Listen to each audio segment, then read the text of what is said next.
Oke, saudara-saudara sekalian, mari kita memasuki ibadah kita dengan saat teduh.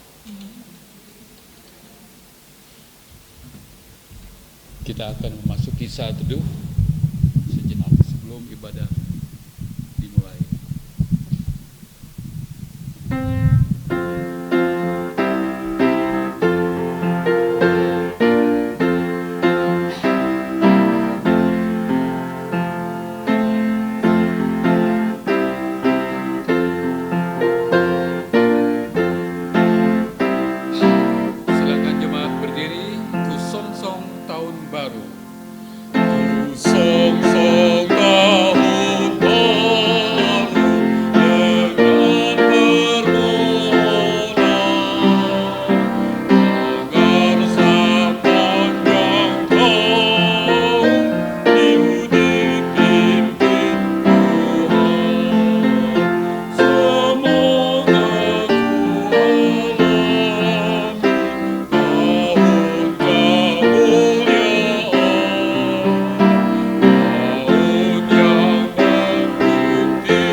Selamat tahun baru, dan mari kita awali ibadah kita pada tahun yang baru ini tepat tanggal 1 Januari dengan melihat dari panggilan ibadah kita.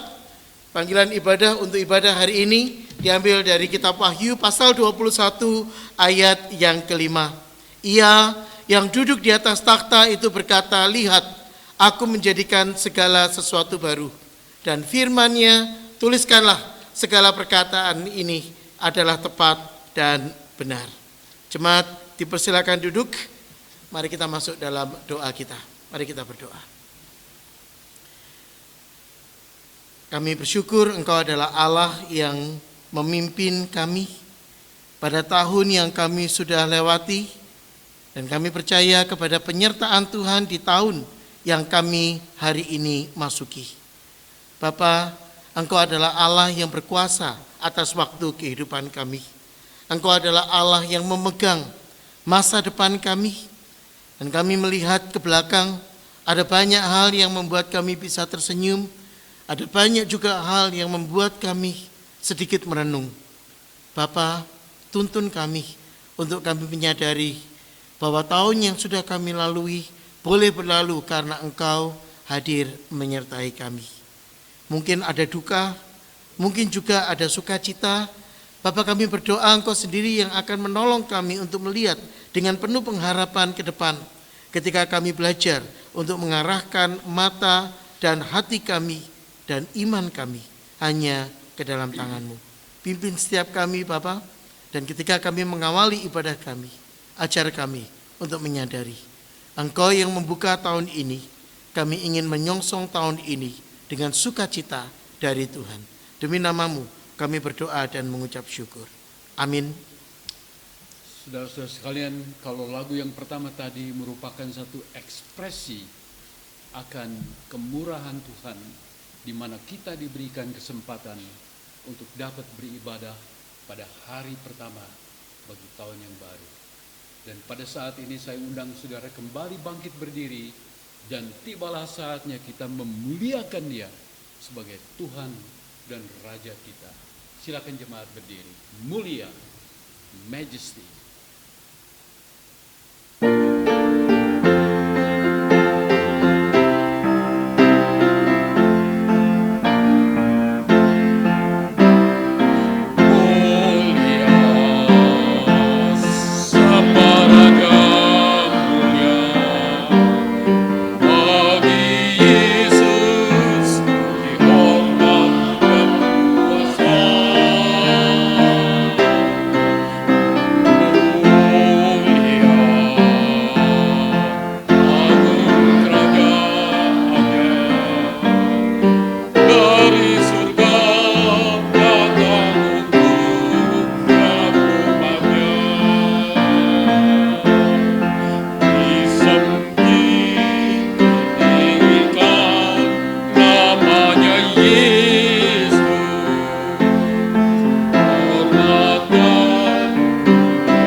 Silakan duduk.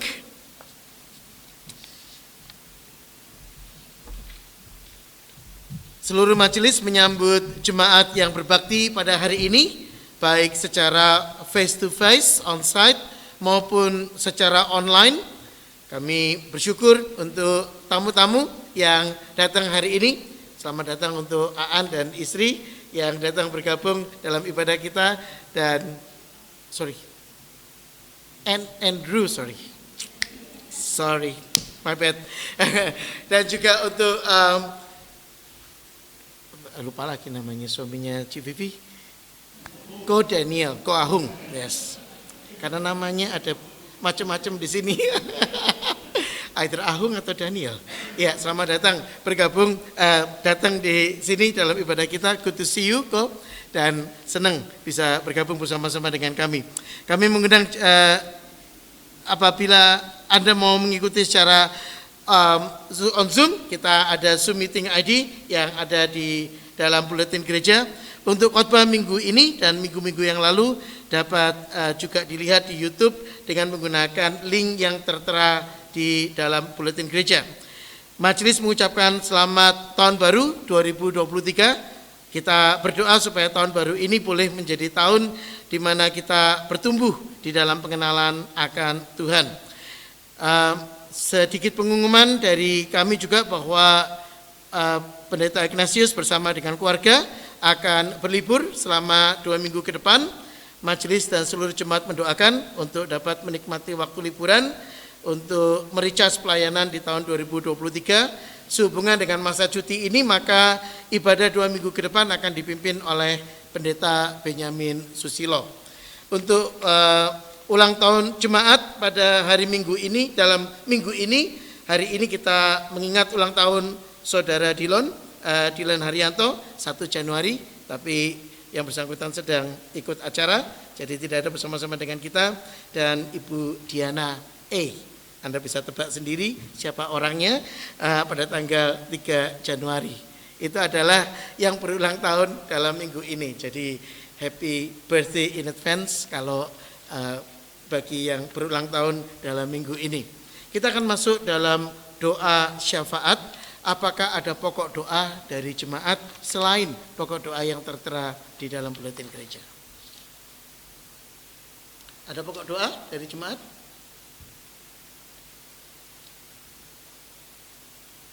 Tidak ada? Baik, kalau tidak ada, maka kita akan masuk dalam doa syafaat kita. Mari kita sama-sama bersatu hati di dalam doa syafaat kita. Kami berterima kasih, Engkau adalah Allah yang memberikan kami tuntunan, pimpinan, dan pemeliharaan. Kami berdoa ya Bapa, supaya Engkau sendiri yang akan menyertai setiap kami dan menolong kami ketika kami belajar untuk mengarahkan hidup kami sepenuhnya ke dalam tangan Tuhan. Kami bersyukur Engkau yang membawa kami memasuki tahun yang baru, dan kami berdoa untuk keadaan dunia ini, pergumulan dunia ini, di dalam situasi yang sulit. Kami berdoa untuk perang di Ukraina. Kami berdoa juga untuk kondisi ekonomi di berbagai negara yang membawa banyak kesulitan dan inflasi. Kami juga berdoa untuk situasi di Eropa dan juga untuk Australia. Engkau sendiri yang akan memimpin, Engkau sendiri yang akan menyertai setiap kami, supaya kami boleh diarahkan dan diajak untuk mengandalkan Tuhan di dalam situasi keberadaan kami.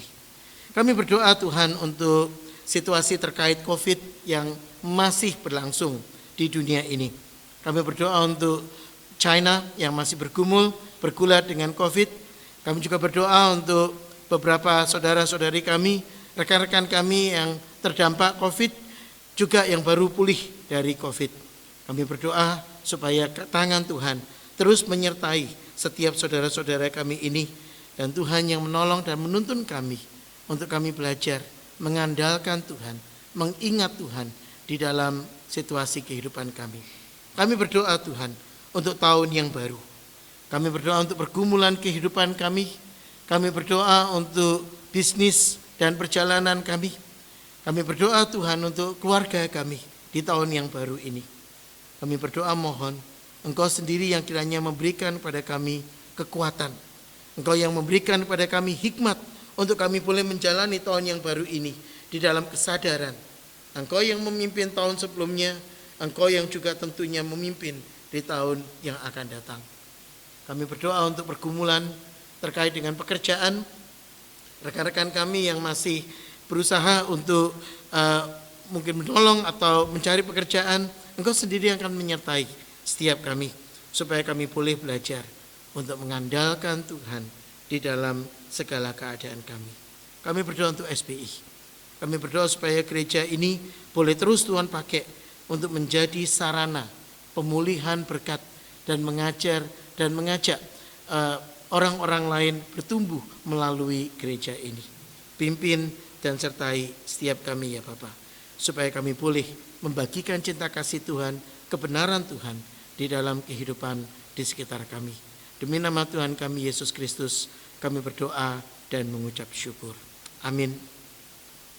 Minggu ini adalah minggu pertama dan kita akan bersama-sama berdiri. Kita akan mengucapkan pengakuan iman kita sebagaimana yang kita pahami dan akui bersama dengan gereja di segala abad dan segala tempat. Mari kita mengucapkan pengakuan iman rasuli demikian.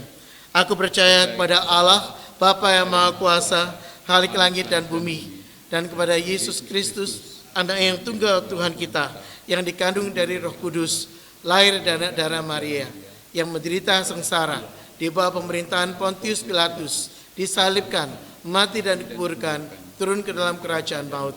Pada hari yang ketiga, bangkit pula dari antara orang mati, naik ke surga, duduk sebelah kanan Allah, Bapa yang Maha Kuasa. Dan dari sana ia akan datang untuk menghakimi orang yang hidup dan yang mati. Aku percaya kepada Roh Kudus, gereja yang kudus dan am, persekutuan orang kudus, pengampunan dosa, kebangkitan orang mati, dan hidup yang kekal. Amin. Jemaat persilakan duduk. Kita akan memberikan persembahan kita untuk nats pendahuluan dari persembahan kita dari Amsal 3 ayat 9 dan 10. Muliakanlah Tuhan dengan hartamu dan dengan hasil pertama dari segala penghasilanmu. Maka lumbung-lumbungmu akan diisi penuh sampai melimpah-limpah dan bejana pemerahanmu akan meluap dengan air buah anggurnya.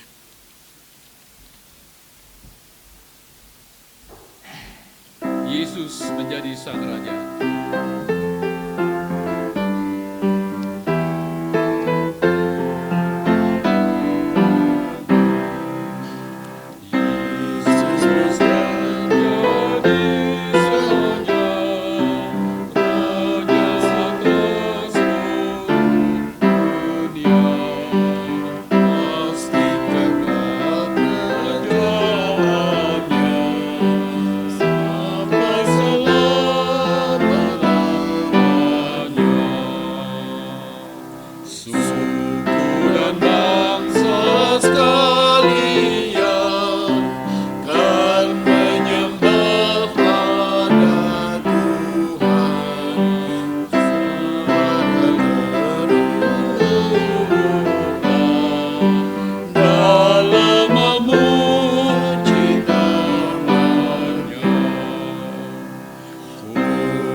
Persembahkan persembahan kita di dalam doa. Mari kita berdoa.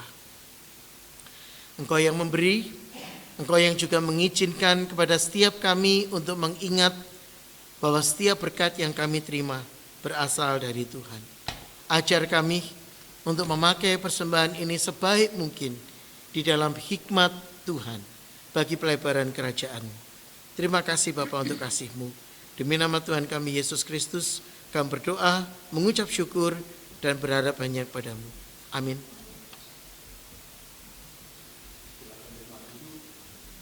Sebelum kita mendengarkan firman Tuhan, marilah kita senantiasa menyediakan waktu di dalam kehidupan kita. Dan dari saat ke saat, waktu yang diberikan kepada Tuhan adalah waktu yang terindah. Adakanlah waktu.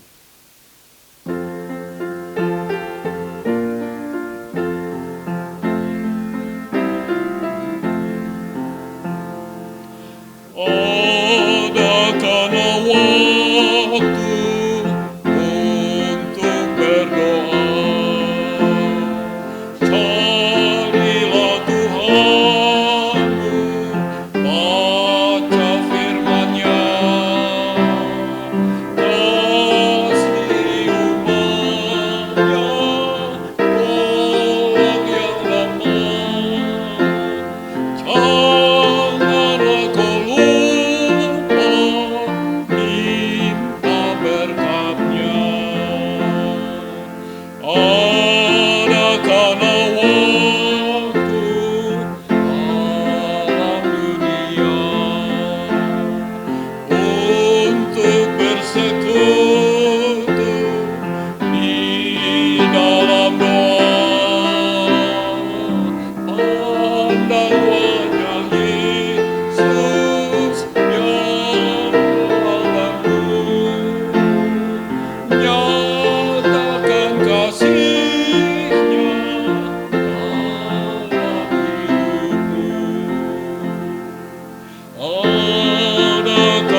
jemaat berdiri.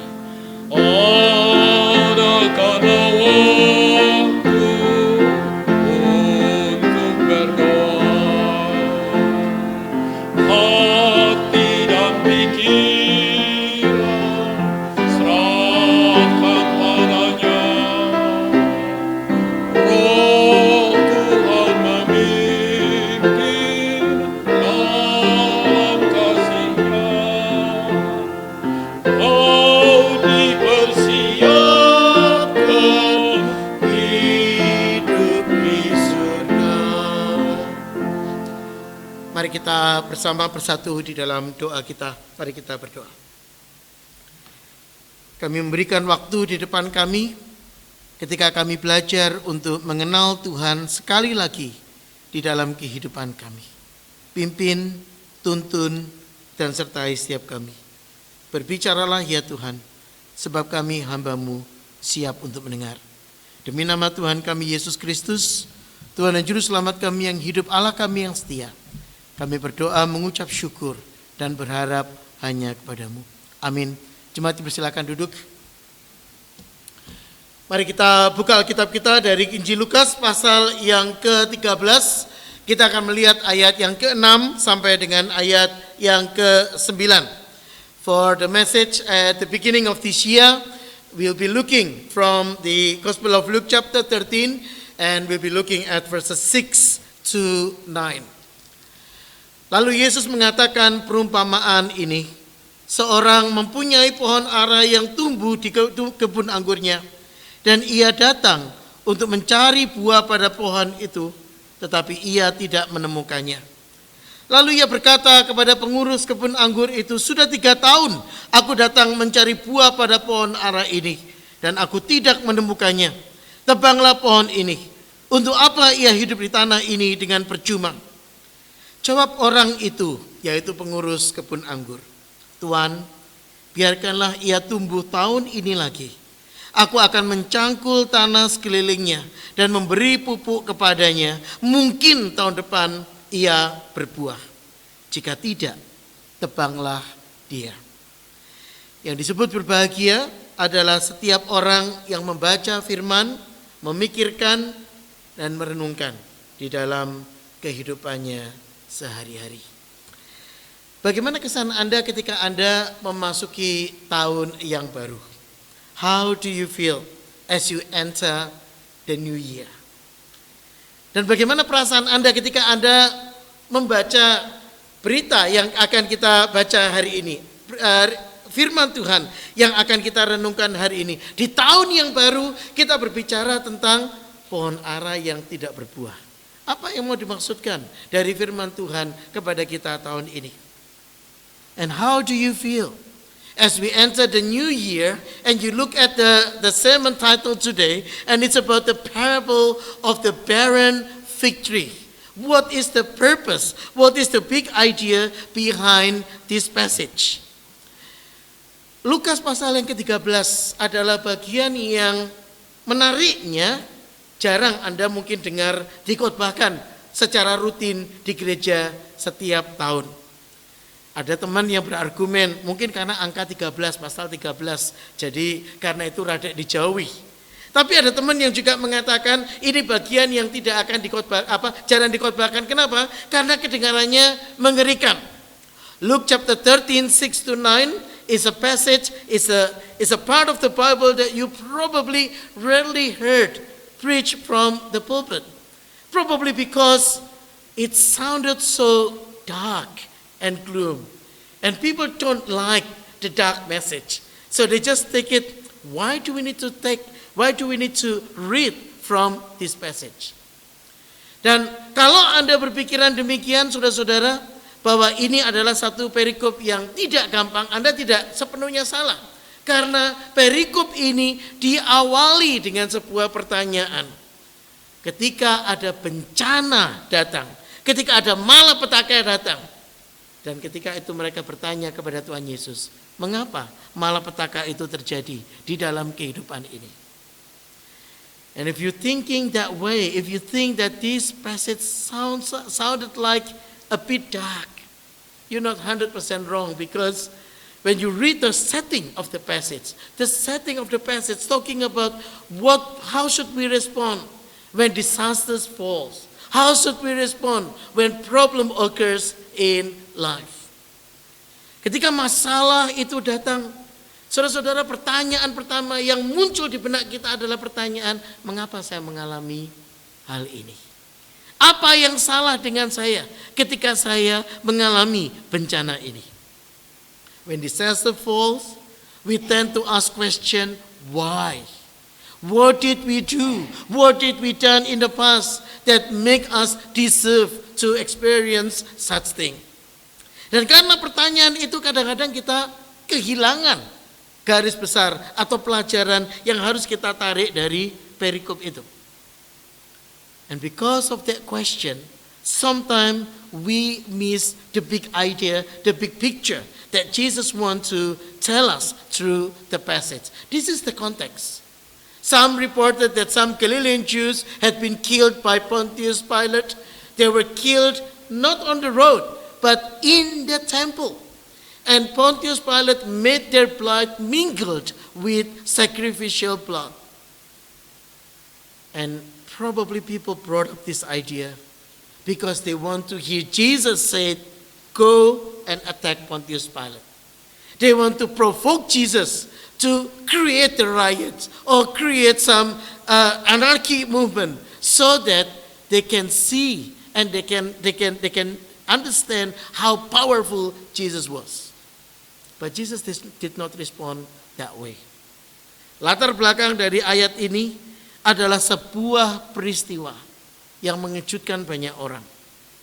Bahwa ketika ada beberapa orang Galilea dan mereka diketahui akan memberontak kepada Pilatus, Pilatus membiarkan mereka mempersembahkan korban. Dan ketika mereka mempersembahkan korban di depan altar, Pilatus menyuruh serdadunya membunuh mereka dan darahnya dicampur di meja perjamuan. Ini sudah pelanggaran 3 hal dalam tradisi Yahudi. Yang pertama, tidak boleh ada pembunuhan manusia di altar kemah suci. Kecuali itu Tuhan yang menghukum. Maka perbuatan ini, tindakan ini adalah perbuatan yang mengatasnamakan Tuhan dan mengambil alih kekuasaan Tuhan.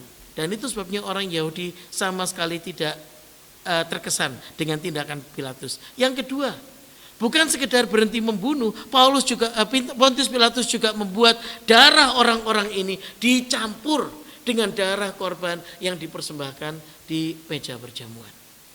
Ini double trouble. Karena ini membuat persembahan itu menjadi tidak lagi suci. Persembahan itu tidak mungkin diterima Tuhan. Dan ini adalah sebuah pelecehan, penistaan, dan penghinaan kepada Tuhan. Dan masalah yang ketiga adalah masalah yang membuat mereka bertanya-tanya, apa alasan Pilatus membunuh mereka? Pilatus beranggapan orang-orang ini akan memberontak terhadap dia.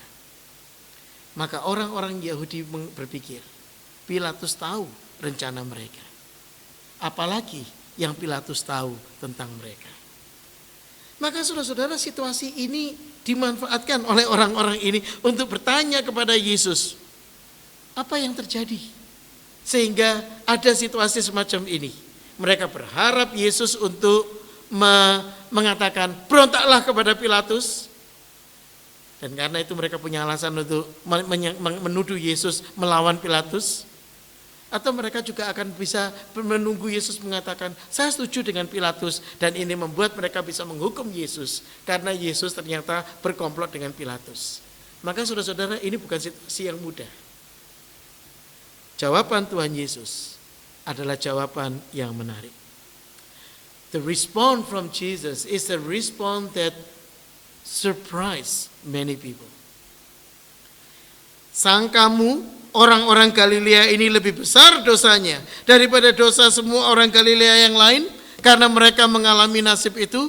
Tidak. Tetapi jikalau kamu tidak bertobat, kamu semua akan binasa dengan cara demikian.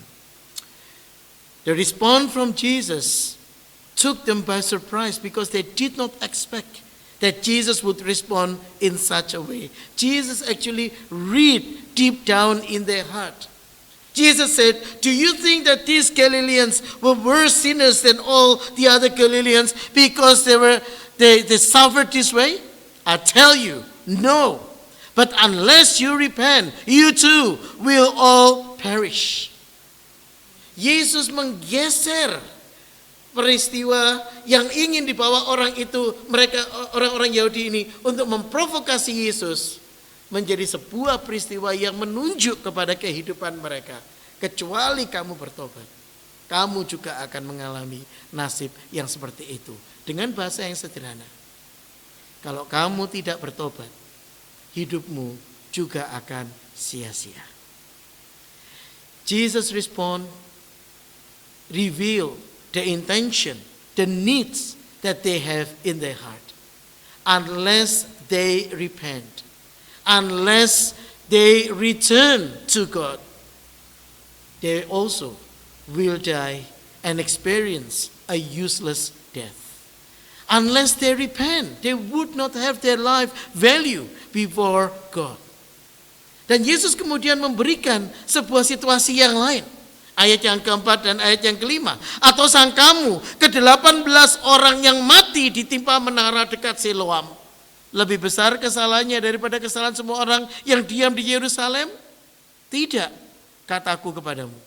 Tapi jikalau kamu tidak bertobat, kamu semua akan binasa dengan cara demikian. Siloam adalah sebuah kolam, salah satu kolam yang ada di bait Allah. Dan seringkali ada gempa, dan pada saat Yesus hidup ada satu gempa yang terjadi sehingga salah satu menara, salah satu tiang Siloam jatuh dan menimpa beberapa orang, 18 orang mati sebagai akibatnya. Kita menyebutnya itu sebagai bencana.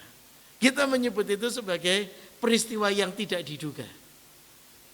Tapi Yesus menunjuk apakah 18 orang ini mati karena mereka lebih berdosa daripada orang-orang di Yerusalem, orang-orang yang ada di bait Allah. Kecuali kamu bertobat, kamu pun juga akan mati dengan cara demikian. Jesus then brought up the hot news, the recent news. In verse 4, he said, of those 18 who died when the tower of Siloam fell on them, do you think they were more guilty than all others living in Jerusalem? I tell you no, but unless you repent, you too will all perish. Siloam is one of the pool in the holy temple located in Jerusalem. And from time to time there will be some earthquake, tremors that happen.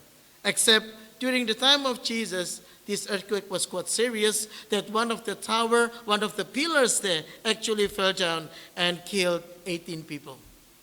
And Jesus was asking a question. Do you think this is just a tragedy? Do you think this is just an incident? I tell you, unless you repent, you also likewise will perish. Dan ini adalah latar belakang dari bacaan kita hari ini. Ada orang mempunyai pohon ara di kebun anggurnya. Anda pernah baca ayat ini enggak? Ada yang menarik dari ayat ini enggak? Kenapa ada pohon ara di kebun anggur? Ini kan kebun anggur. Untuk apa ada pohon ara?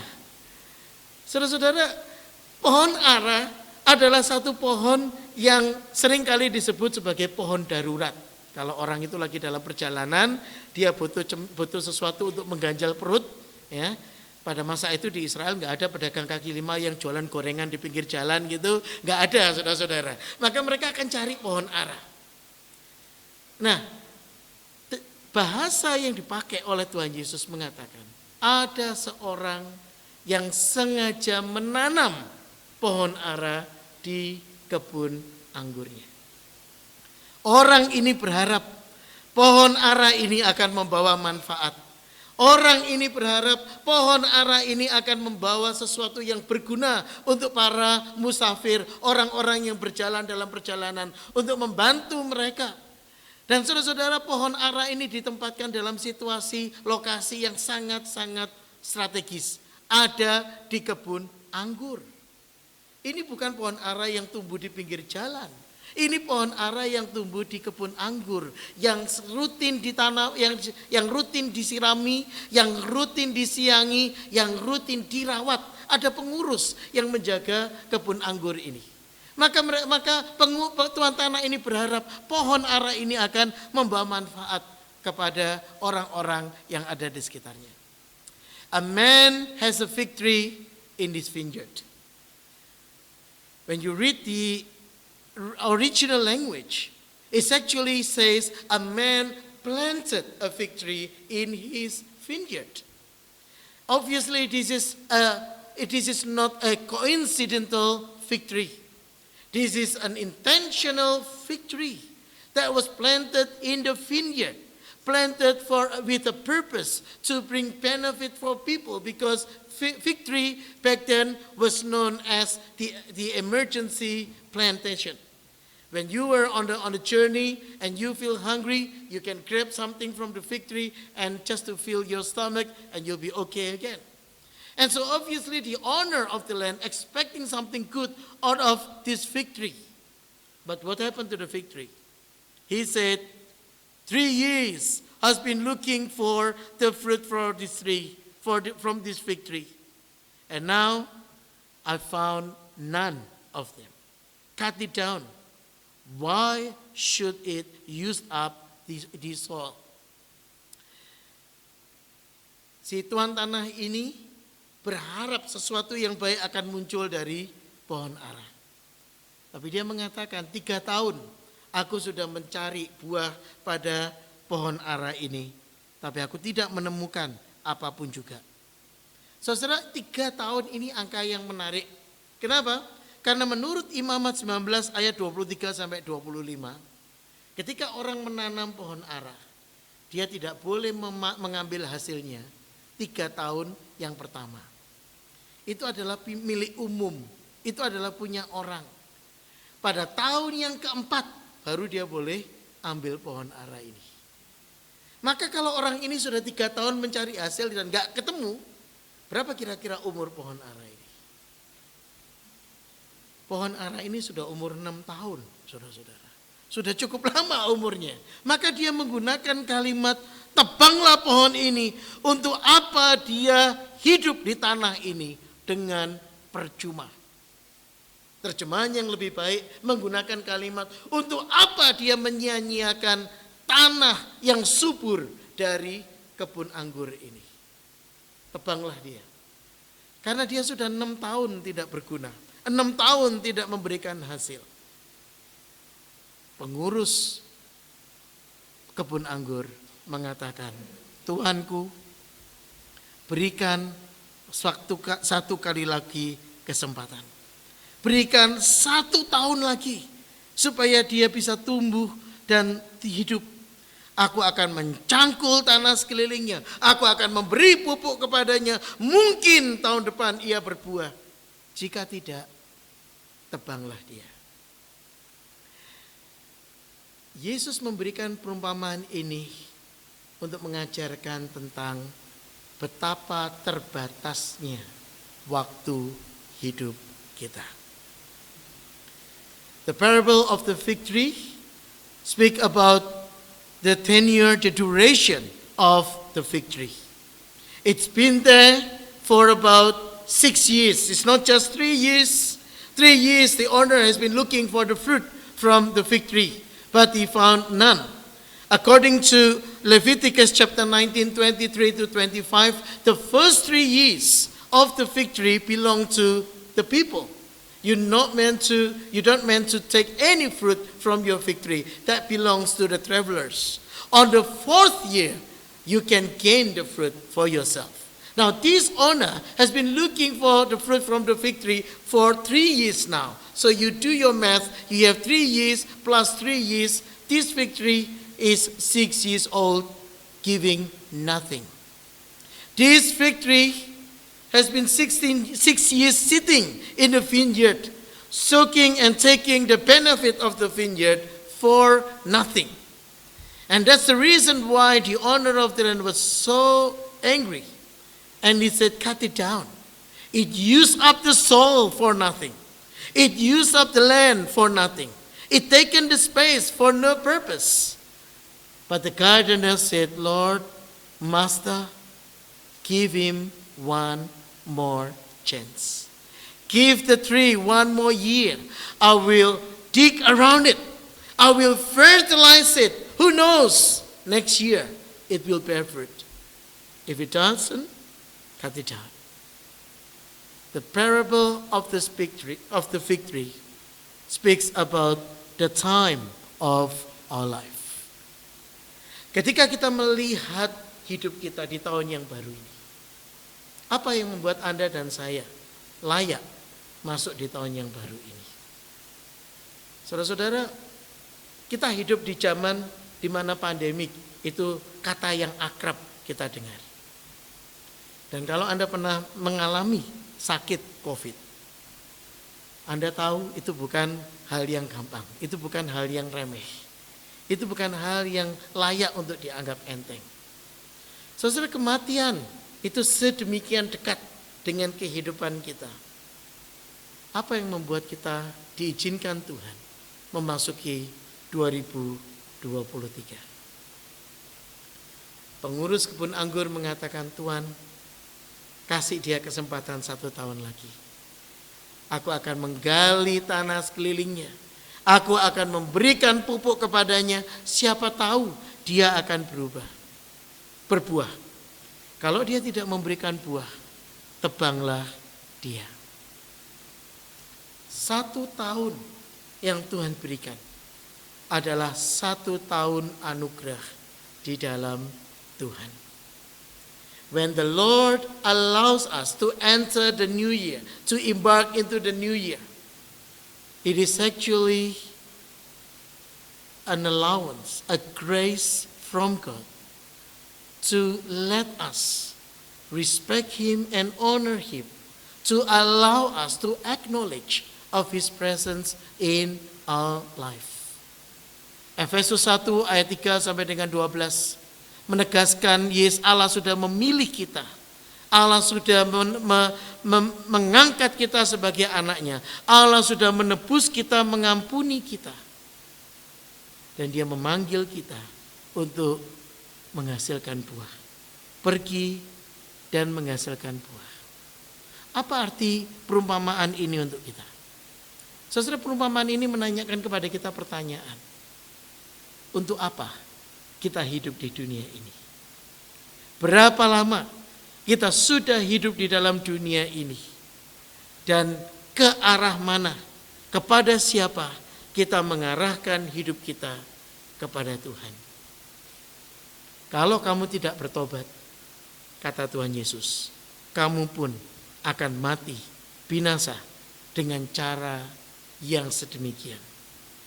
John Piper mengatakan, pertobatan adalah berbalik kepada Allah, meninggalkan segala sesuatunya, dan menghargai Allah lebih dari segala sesuatu di dalam kehidupan kita. Apa yang paling berharga di dalam kehidupanmu? As we come into the new year, question remains to all of us. Is the question on what is the meaning of our life? What is the purpose of our life? Why does God allow us to enter this new year? Out of so many things in our life that we've been through, why would God allow us to enter this new year? Ephesians chapter 1 verses 3 to 12 give us lists of things that God has done for us and to us.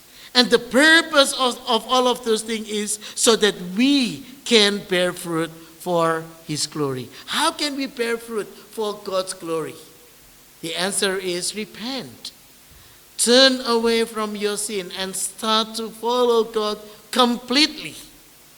John Piper put up this definition. Repentance is the turning to God from all else. You see, the language is very strongly intentional. The turning to God from all else. And what's the consequences? The valuing of God above all things. Where do you put God in this new year? How much have you valued God in your life above all things in this year?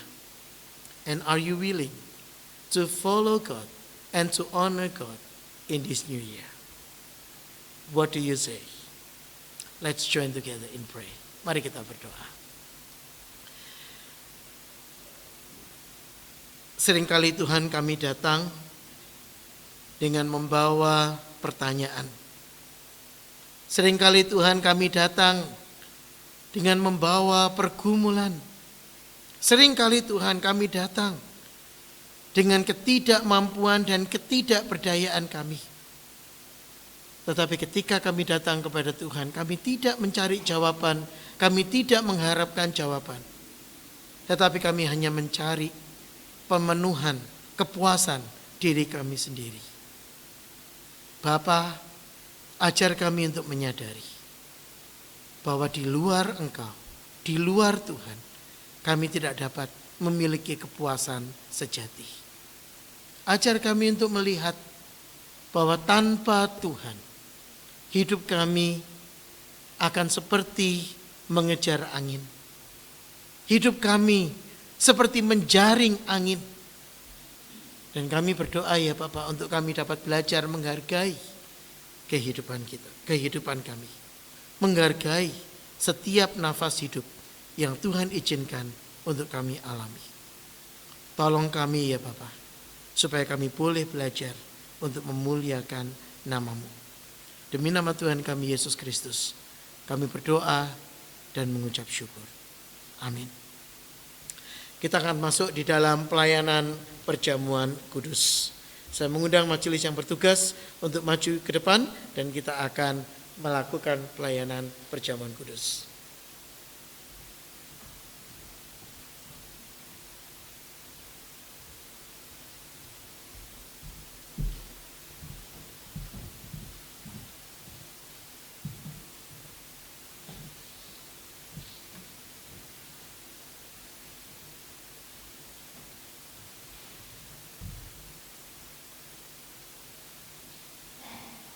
Pelayanan perjamuan kudus adalah sesuatu yang Tuhan berikan kepada kita, setiap kita, untuk kita mengingat apa yang diperintahkan oleh firman Tuhan bagi kita.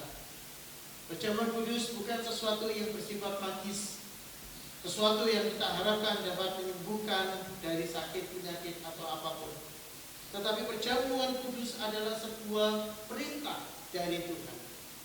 Alkitab mengatakan, sebab apa yang telah kuteruskan kepadamu telah aku terima dari Tuhan, yaitu bahwa Tuhan Yesus pada malam waktu ia diserahkan mengambil roti, dan sesudah ia mengucap syukur atasnya, ia memecah-pecahkannya dan berkata, inilah tubuhku yang diserahkan bagi kamu, perbuatlah ini menjadi peringatan akan aku.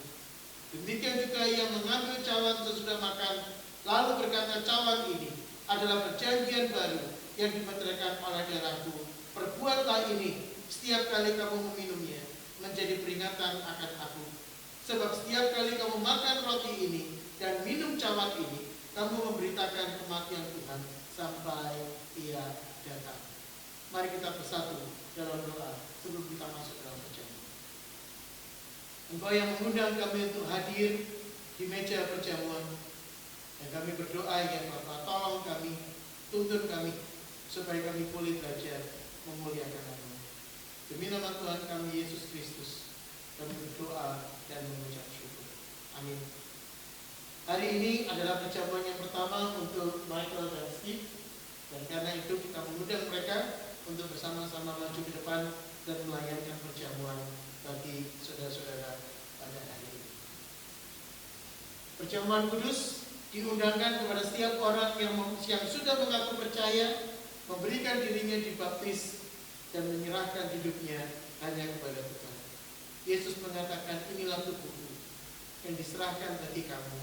Perbuatlah ini setiap kali kamu melakukannya sebagai peringatan akan aku.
Mari kita angkat roti kita. Mari kita mengingat bahwa Kristus memberikan tubuhnya bagi kita, dan melalui tubuh Kristus yang dikorbankan, kita dipersatukan di dalam kasih. Mari kita makan bersama.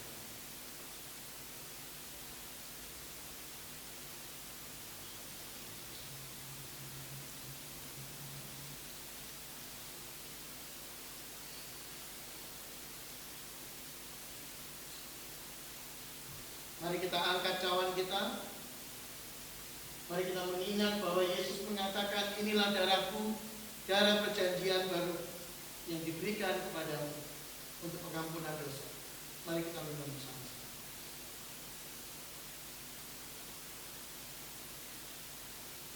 Mari kita berdoa. Kami bersyukur untuk korban yang dari Tuhan.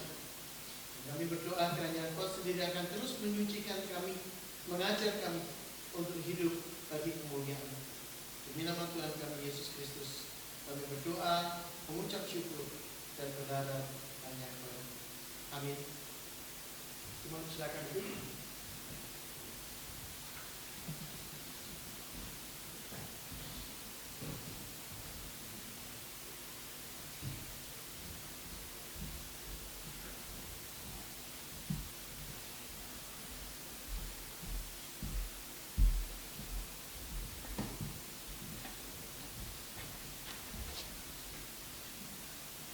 Kita akhiri ibadah kita sore ini dengan pujian Kuserahkan pada Tuhan. Silakan jemaat berdiri.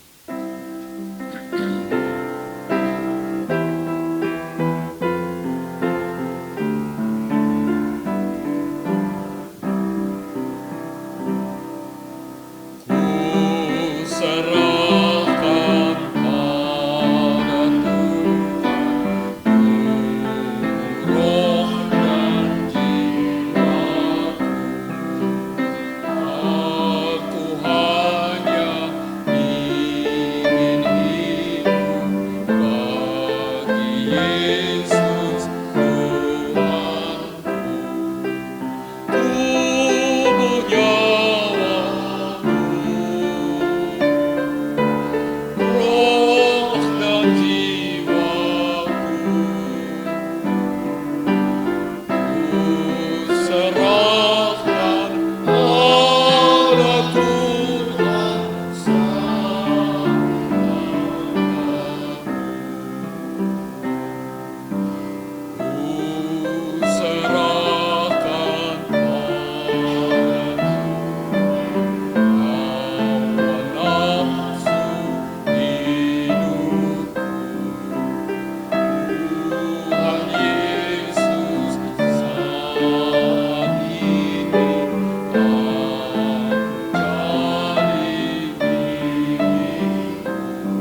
Jemaat yang dikasihi Tuhan, marilah kita memasuki tahun yang baru di dalam kesadaran. Allah yang memimpin kita sampai dengan saat ini, Allah juga akan menuntun kita memasuki tahun yang baru. Kiranya kasih karunia Tuhan Yesus Kristus dan kasih Allah dan persekutuan Roh Kudus menyertai kamu sekalian di tahun yang baru ini, dari sekarang sampai Tuhan datang kembali. Amin. Silakan